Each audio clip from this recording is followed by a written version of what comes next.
Aparıcı Lalə Azərtaş efirdə göz yaşlarını saxlaya bilməyib.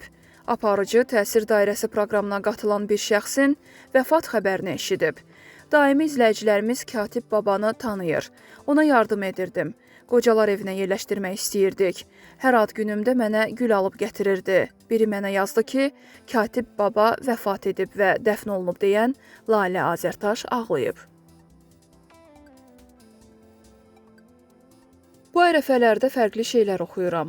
Ürəklə, Allahın varlığı, Quranla, mənəviyyatımla bağlı, spiritual şeylər. Buna bəziləri fal, cadu deyir, vecimə deyil, qəlbimdəkini bilirəm. Dostlarıma deyirəm ki, hamını bağışlayın. Bu sözləri müğənni Günel Zeynalova deyib.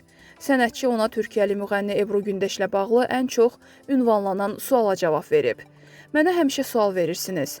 Ebru Gündeşi bağışladın? Bəli. Ürəyimdə hər zaman bağışladım.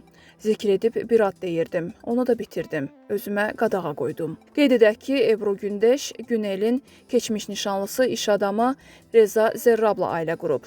Bir müddət əvvəl isə Şəmkirə toya gələn Ebru Günellə eyni səhnəyə çıxmaq istəməyib.